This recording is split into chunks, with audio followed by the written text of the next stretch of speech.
The ayes have it. Call on Government Order of the Day number 11. Rangitāne or Manawatu Claim Settlement Bill, first reading. Speaker. The Honourable Christopher Finlayson. Mr Speaker, I move that the Rangitāne or Manawatu Claim Settlement Bill be now read a first time. I nominate the Maori Affairs Committee to consider this bill. In November last year, I was welcomed on Te Hautu Manawa o Rangitāne o Manawatu Marae in Palmerston North to sign the deed of settlement with Rangitāne o Manawatu. Some 4 months on, I'm really pleased to extend a warm welcome to the members of Rangitāne o Manawatu who have travelled to be here in Parliament today for the first reading of their bill. It has indeed been a long time to reach this very important milestone.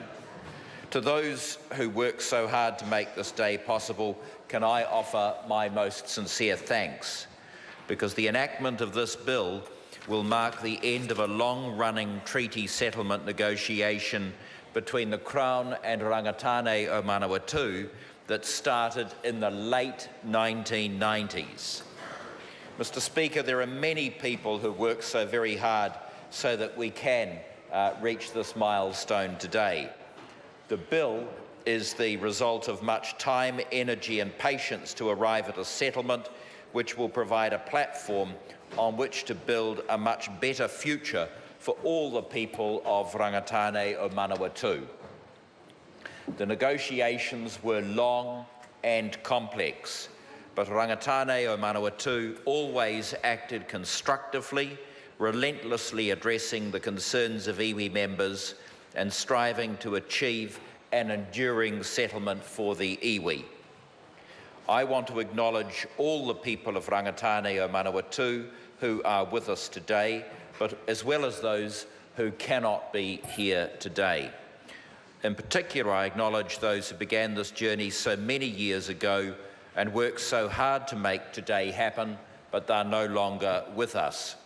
Particularly the late Ruth Harris, the original lead negotiator, the late Rangi Hararu Fitzgerald, Tāne Nuorangi Te Awi Awi, Kura Te Rangi Baker, and Kararaina Tate, who tirelessly served as negotiators.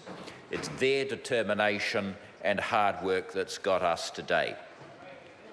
I also want to acknowledge the Rangitāne o Manawatu negotiators, Danielle Harris, who took up the role after her mother's passing in 2007, Morris Takarangi, and Matua Tokatu Moana Tarangi.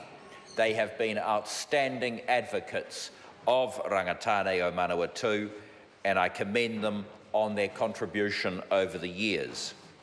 It would be remiss of me not to pay particular tribute to Danielle Harris, who as principal negotiator has shown dedication, patience and pragmatism all those years while striving towards reaching a meaningful settlement for her people. I always talk about the patience of negotiators, but if ever there was a patient and resilient negotiator, it is Danielle Harris. Few negotiators have had to put up with what she's had to put up with. I must confess, if it had been me, I would have said, I'm out of here, but she didn't. She, in many respects, to use the old joke, has every Christian virtue except resignation. And we're here today because of her efforts, and she's in the gallery, and I'm sure, Danielle, your mother would be very, very proud of you. I want to acknowledge the Crown team and its many iterations over the years, the Crown officials from the Office of Treaty Settlements and supporting Crown agencies, because they've done a great job.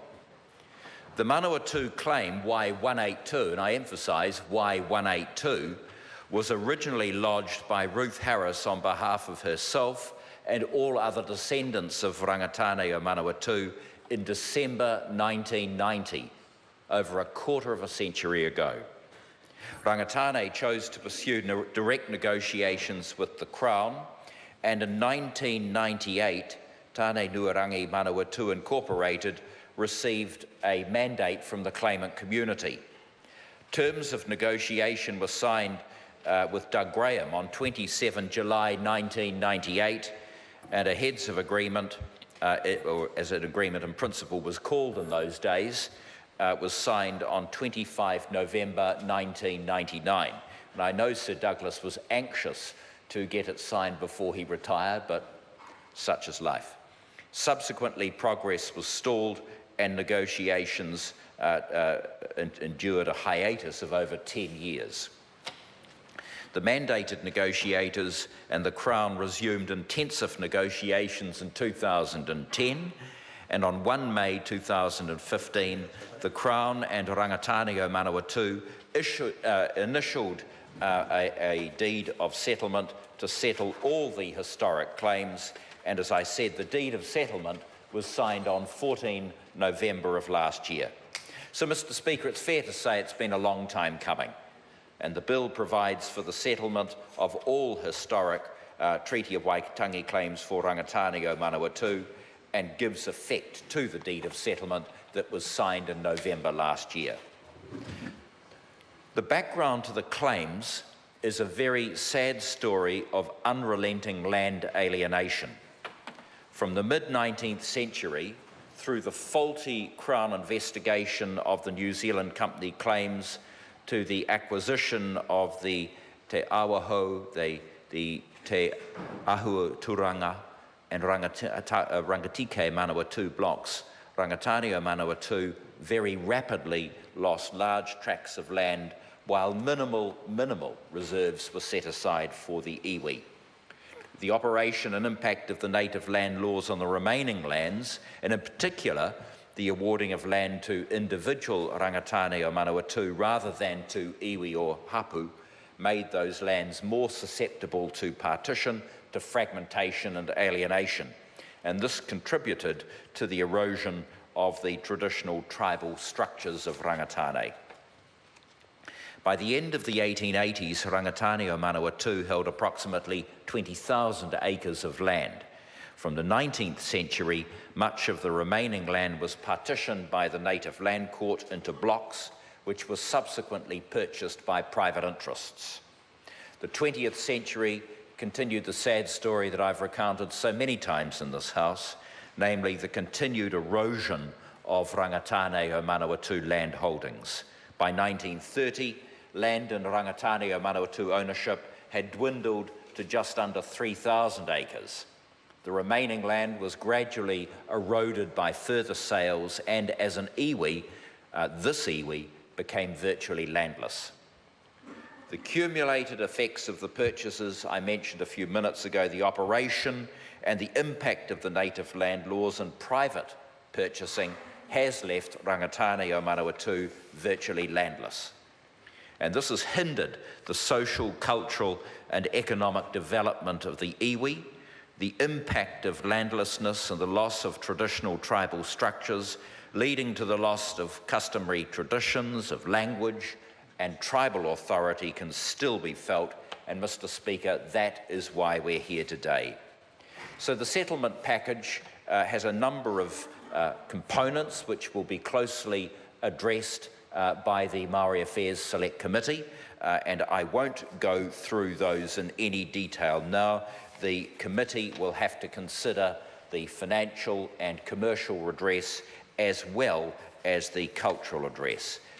As I've said twice before this morning, the Crown does not have the means fully to compensate Rangitāne for the loss and prejudice suffered, and I acknowledge their gracious acceptance of the redress contained in this package, and certainly hope that today is going to mark the beginning of a new relationship.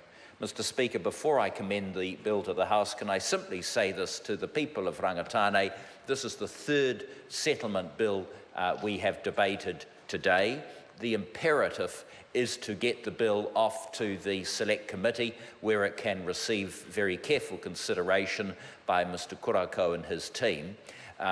It may be thought that some of the speeches are somewhat truncated, because they are, but that does not in any way mean that this bill is not treated with the significance that it deserves, but rather that all members are very keen to see the bill to the Select Committee so that we can get it back to the House for the second and the third reading, and an appropriate celebration to mark all the fine efforts of Rangitāne o Manawatu. I commend the bill to the House.